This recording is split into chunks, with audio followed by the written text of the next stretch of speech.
Olá, queridos, paz do Senhor Jesus. Que alegria poder recebê-los aqui no canal AD Prudente Oficial, o local de transmissão de subsídios da nossa Escola Bíblica Dominical. É um prazer poder tê-los de volta nesta plataforma de rede de streaming, onde nós comunicamos verdades estabelecidas na EBD, acreditando que estas podem, de alguma forma, norteá-los na abordagem em sala de aula. Nós somos a Assembleia de Deus no campo de Presidente Prudente, igreja presidida pelo pastor Samuel Padilha de Siqueira, e eu quero, em nome do nosso presidente, registrar o cumprimento a todos vocês que acompanham, compartilham e interagem com esta programação. É sabido, mas nunca demais ser dito, que é muito necessário que você se inscreva nesse canal, que haja um engajamento, uma participação, compartilhamento. Então, você que ainda não fez, faça, se inscreva, compartilhe, deixe o seu like, divulgue, a fim de que outras pessoas tenham acesso aos conteúdos inseridos aqui nesta plataforma. Nós temos tido a oportunidade de estudar sobre o corpo de Cristo, sob as lentes do pastor José Gonçalves, e hoje falaremos a lição de número 5, a missão da Igreja de Cristo. O texto áureo está em Atos, capítulo 2, verso 42, que diz: perseveravam na doutrina dos apóstolos, na comunhão, partir do pão e nas orações. A verdade prática diz que, como o sal fora do saleiro cumpre a sua função de salgar, assim a igreja, quando adora e discipula, testemunha dos insondáveis ou das insondáveis riquezas de Cristo Jesus.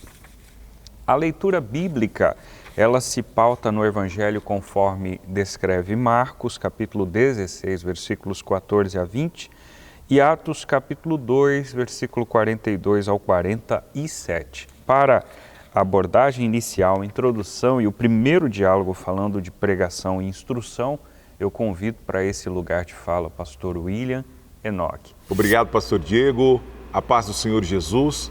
Querido irmão, querida irmã, que privilégio temos de estar mais uma vez estudando a palavra de Deus. Deus abençoe a sua vida em nome de Jesus. Vamos ao primeiro tópico da lição de hoje, a pregação e instrução. A despeito de julgarmos de uma forma mais superficial ser a mesma coisa, a Bíblia recomenda que é fundamental que todo cristão anuncie a Cristo, que pregue a palavra de Deus. E hoje vamos aprender do que se trata a pregação. A pregação da palavra ou a proclamação das boas novas, ela está diretamente ligada àquilo que nós entendemos aqui na Bíblia, descrito por Jesus nos Evangelhos, da grande comissão. A igreja foi fundada por Cristo como essa instituição para abençoar o mundo. Estamos aprendendo e estudando que a igreja é essa agência de Deus, é essa embaixada de Deus na terra. É por causa da igreja que esse mundo não está ainda em uma situação pior. A igreja é o sal da terra, é a luz para este mundo, e a igreja tem essa missão. Quem dela faz parte também tem essa incumbência, que é anunciar a palavra de Deus. É exercida por meio da pregação do Evangelho. Aprove a Deus salvar os crentes pela loucura da pregação. 1 Coríntios, capítulo 1, versículo 21. Após a ressurreição de Cristo, ele comissionou. E comissionar aqui é outorgar, é garantir, é dar a autoridade. Comissionou os discípulos para que todos eles fossem ao exercício do ministério da pregação. Referindo-se então a essa missão, Marcos usa o termo grego que é kerisso, que é proclamar, que é pregar, anunciar. É o sentido do arauto, aquele que proclama algo, que divulga algo, que apresenta.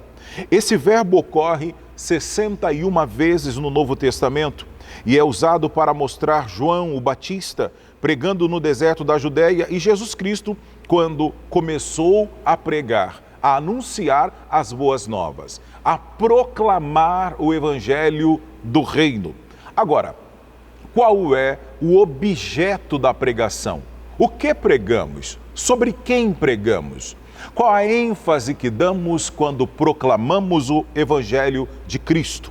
O outro termo usado e com muita frequência é a referência à grande comissão da igreja, que é o termo evangelizou. São 54 vezes que vem registrada no Novo Testamento. Aqui o sentido é trazer boas novas, ou anunciá-las, ou pregar as boas novas. Nesse aspecto, as boas novas não se refere a alguma coisa, mas sim é uma referência a alguém, é uma referência pessoal. E aqui os cristãos primitivos não cessavam de ensinar, não se cansavam de anunciar a Jesus Cristo. Pregar a Jesus Cristo não é pregar uma coisa, não é pregar uma ideia, não é pregar um conceito, não é uma mensagem subjetiva, não é uma utopia, mas é proclamar ao mundo perdido, caído, que sofre, que Jesus Cristo está vivo e que Jesus Cristo está pronto e disposto a salvar o mais vil pecador. Pregar a mensagem da cruz é anunciar o evangelho do reino de Deus revelado em Cristo. Então, esse é o objeto da pregação, Cristo. A propósito, vale ressaltar, vivemos em tempos muito difíceis, onde se valoriza muito aquele sermão muito bem aplicado, com técnicas, seja da oratória, a própria homilética, a própria facilidade de comunicação. Tudo isso é importante, faz parte. No entanto, se esta mensagem não for cristocêntrica, não for bíblica, ou não anunciar o plano da salvação, está havendo aí um prejuízo, uma perda. Então, nós anunciamos a Cristo. A pregação e instrução, ela deve ser centrada em Cristo Jesus. Outro detalhe importantíssimo, que é o terceiro item desse primeiro tópico, discipulando os convertidos. Pregar e proclamar é levar a palavra de Deus aos que estão do lado de fora da igreja. Essa é uma parte. A igreja do Senhor, essa embaixada, essa agência de Deus na terra, ela é instruída, ela é treinada, ela é orientada, ela é fortalecida pelo Senhor. Então, nos revestimos de poder, de autoridade, graça e conhecimento para sair, para ir para fora, para anunciar o Evangelho, para trazer aqueles que estão do lado de fora para a igreja. Mas a outra parte fundamental é que, trazidas essas pessoas agora, elas precisam ser instruídas, elas precisam ser discipuladas aqui do lado de dentro.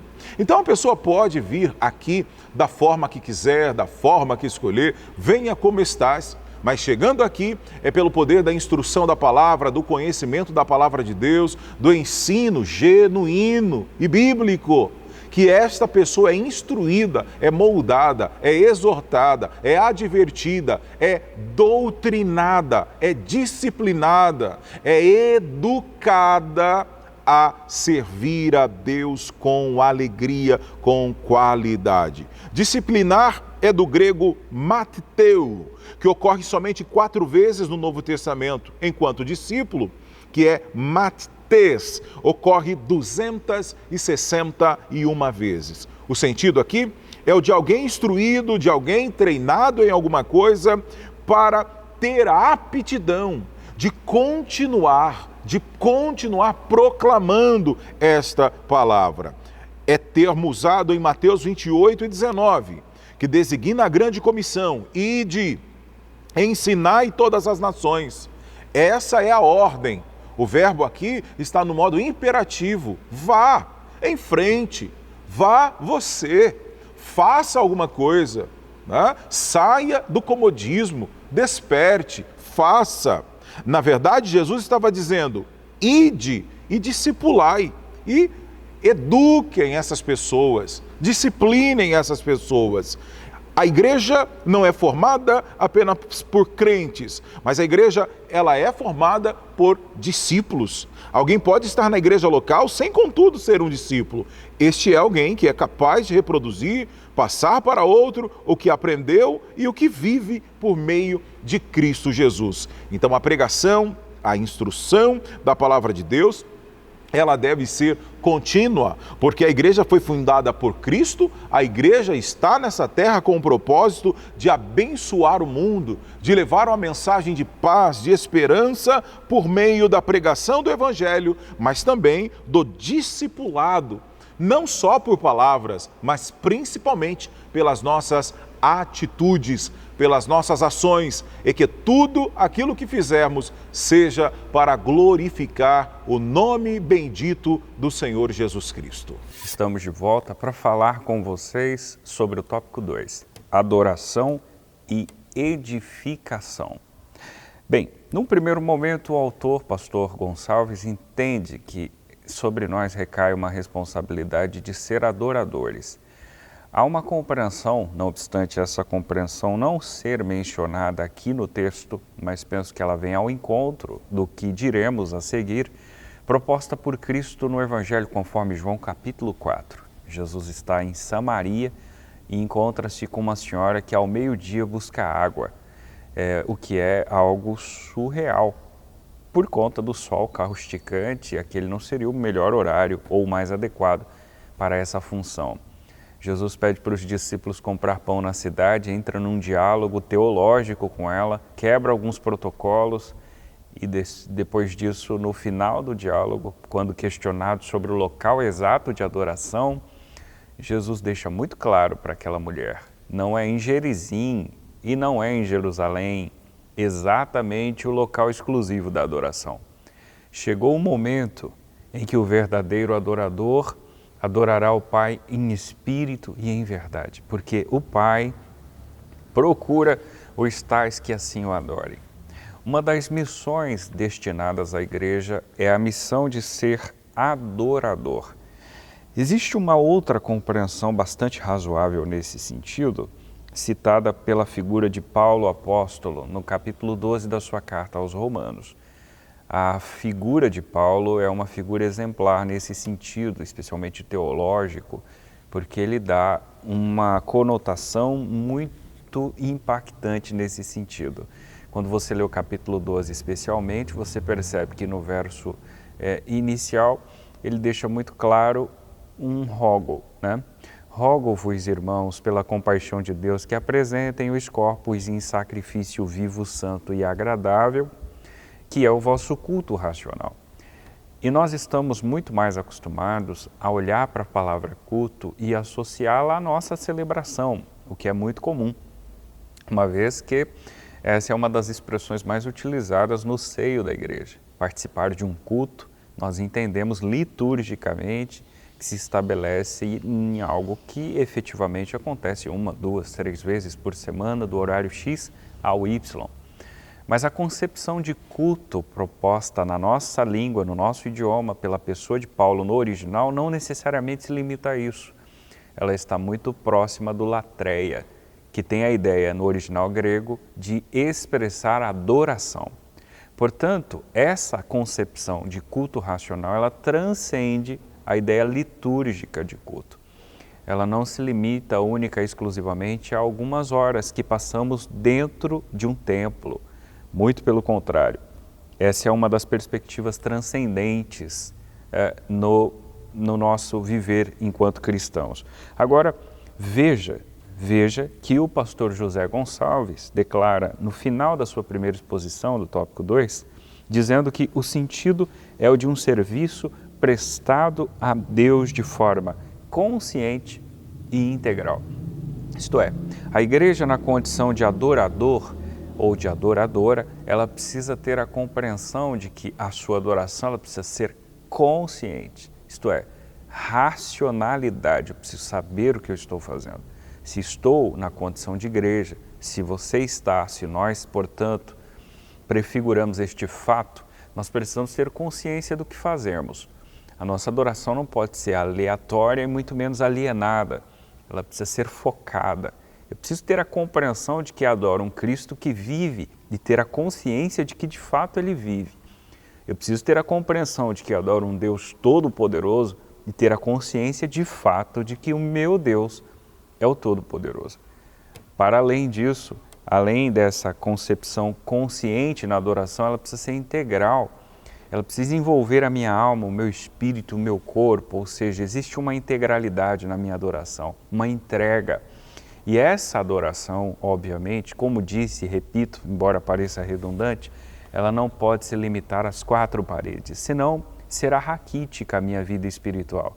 Mas ela precisa transcender para além desse espaço eclesiástico, na rua, em casa, no trabalho, claro, guardadas as devidas proporções e a simultaneidade dos ambientes, eu preciso adorá-lo com integralidade. Por outro lado, a igreja é lida como uma comunidade edificadora. E aqui nós temos dois eixos que norteiam a nossa abordagem. O primeiro deles, a propósito, se você olhar para o texto proposto pelo pastor José Gonçalves, ele faz uso do oikodomé, traduzido como edificar, usado no seu sentido literal de construir um edifício, o que faz associação com Mateus 7,24, quando Jesus fala da casa estabelecida na rocha. Bem, isto dá a conotação, no primeiro sentido, a referência à edificação de fato em uma estrutura sólida. E é óbvio que a nossa estrutura maior, a primaz, é a figura de Cristo Jesus. As casas costumeiras hebreias daquele contexto tinham por costume terem pedras angulares, ou pedra angular, pedra de esquina, que Pedro faz questão de compará-la a Cristo Jesus. E de fato faz todo sentido. Casas que não dispunham de pedra angular caíam. Casas que não têm, espiritualmente falando, Jesus como sua pedra angular, também estão fadadas ao fracasso. Mas, por outro lado, para além dessa compreensão inicial de igreja enquanto ambiente ou comunidade edificadora, nós temos uma outra compreensão a partir de Efésios capítulo 4, verso 12. Ali nós temos um elenco de ideias propostos pela figura de Cristo Jesus a respeito de Paulo, obviamente por meio de Paulo, para com relação à funcionalidade da igreja. Nós temos profetas, pastores, doutores, mestres, enfim, uma série de funções destacadas para o exercício do ministério.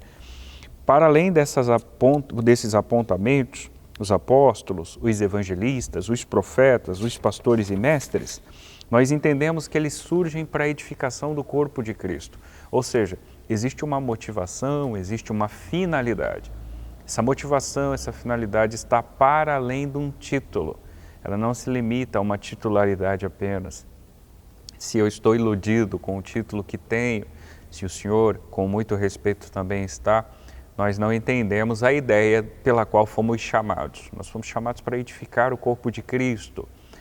Então, cai sobre nós a responsabilidade de ser pessoas que constroem e não pessoas que destroem. Se a minha conduta, o meu comportamento está indo na contramão de alguém que de fato construa, eu estou redondamente equivocado com relação ao meu chamado. Para além dessas afirmações, veja que o pastor José Gonçalves finaliza dizendo que o apóstolo exorta os crentes a buscarem edificar uns aos outros. Irmãos, eu finalizo com essa abordagem. Fomos chamados para edificar, para construir uns aos outros. Então, nas suas relações eclesiásticas, familiares, sociais, empresariais, profissionais, lembrem-se, fomos chamados para construir, para edificar. É claro que a conotação aqui ela tem um viés religioso? Sim. Tem um viés cristão? Sim. Mas a nossa vida cristã ela transcende esse ambiente. Então, para onde nós formos levados, onde nós estivermos, sejamos pessoas edificadoras. Assim sendo, estaremos representando o papel integral da igreja, na condição de adoradores e edificadores. Vamos então ao nosso terceiro tópico, comunhão e socialização. A fé em uma esfera fraternal, entre irmãos, entre pessoas que comungam da mesma fé, com o mesmo propósito. É um dos pilares da igreja primitiva. esta igreja, ela vivia em comunhão, ela desenvolvia a koinonia. São 19 vezes que são apresentadas essas expressões no Novo Testamento e tem o sentido literal de participação, de parceria, de comunhão espiritual, de colaboração. Se somos cristãos e andamos na luz do Evangelho, nós devemos viver em comunhão. E a comunhão, ela é exercida quando também há o entendimento e, acima de tudo, quando se vivencia o amor que Cristo acabou, né? Foi um privilégio. Cristo, por misericórdia, acabou inserindo em todos nós do seu amor. E agora, de posse, de propriedade deste amor que recebemos de Cristo, recebemos essa graça e ao compartilharmos este amor, é uma das etapas de fato, desenvolvermos a comunhão. Por que eu estou falando de amor? Porque não tem como eu ter comunhão com meu irmão se eu não reconhecer que preciso dele, se eu não reconhecer que sou dependente de Deus, mas também dependente do meu irmão, que desfrutar da comunhão é reconhecer que somos filhos de um mesmo Pai. Logo, não somos melhores uns que os outros. Devemos ajudar, ponderar, auxiliar, perdoar, amar e assim viver em comunhão. Aqui também é a ideia de que andar na luz do Evangelho é viver na comunhão espiritual, é viver orientado pelo Espírito, porque onde não existe comunhão entre os crentes, não existe igreja solidamente edificada. Não existe, portanto, igreja onde os seus membros vivam ilhados, isolados, autônomos. Isso não é igreja, porque eles não conseguiriam manter comunhão uns com os outros. O texto áureo da Bíblia é João 3,16. Deus amou o mundo de tal maneira, deu seu Filho unigênito, para que todo aquele que nele crê não pereça, mas tenha vida eterna.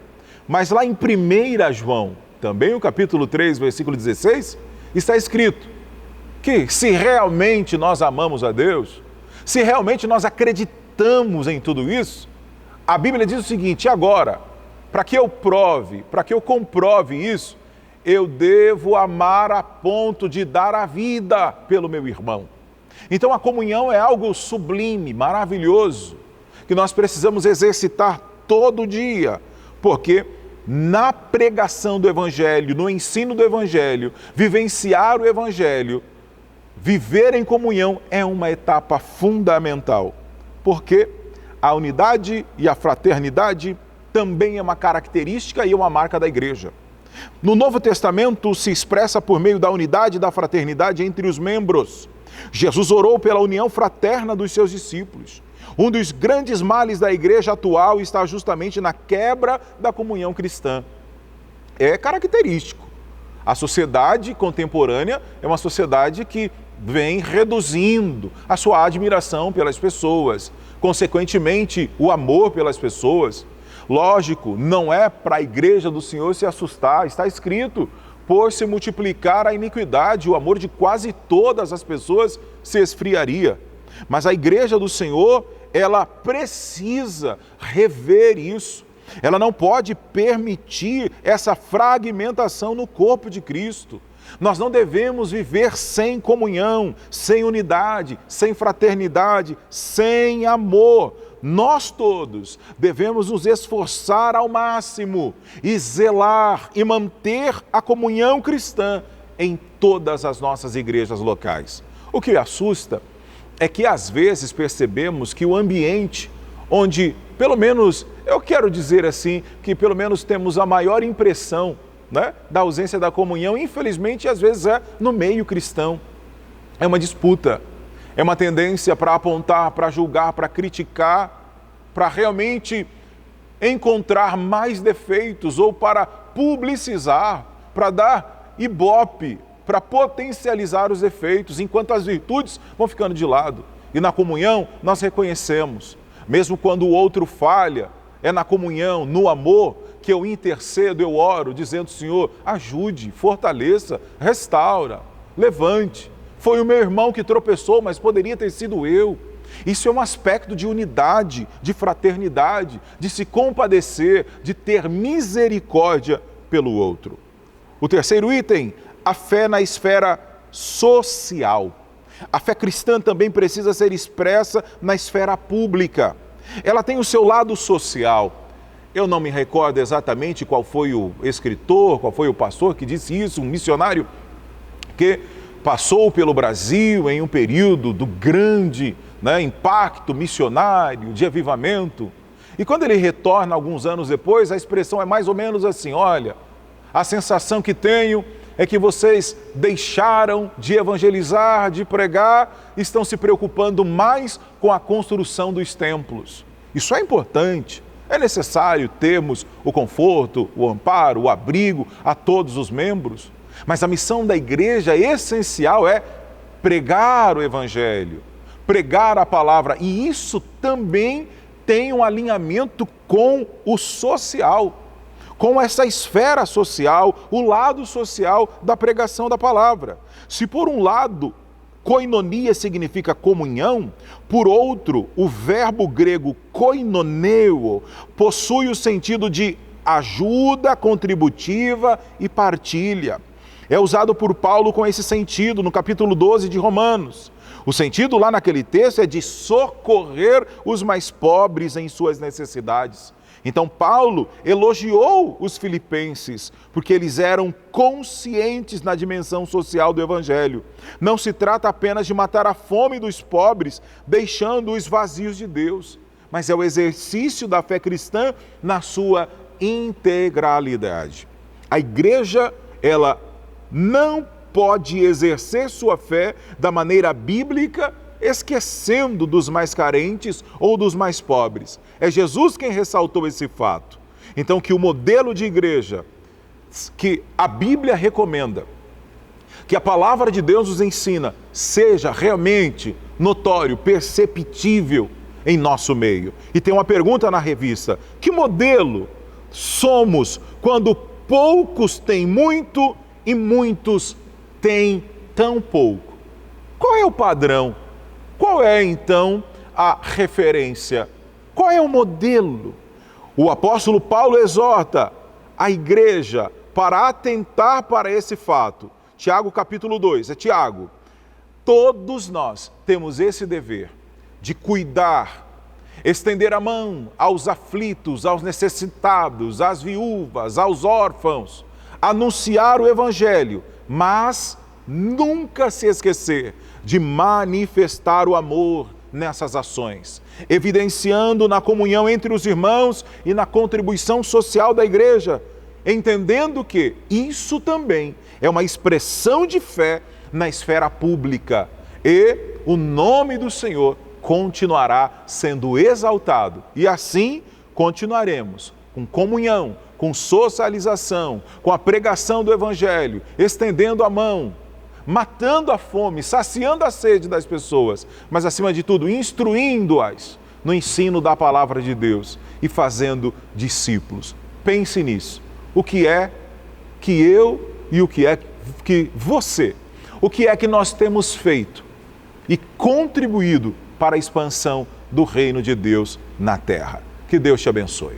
Pois bem, queridos, chegamos, portanto, à conclusão da aula de hoje. Muito obrigado pela sua participação, pela sua interação, obrigado por compartilhar esse vídeo, obrigado por ficar conosco até aqui.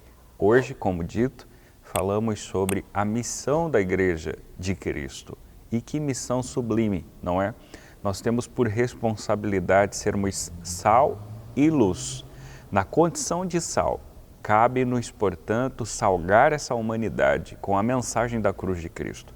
Mensagem que impacta, que transforma, que delibera sobre a vida do sujeito uma nova jornada. A novidade de vida, a propósito, propositalmente dada por Paulo na segunda carta aos Coríntios.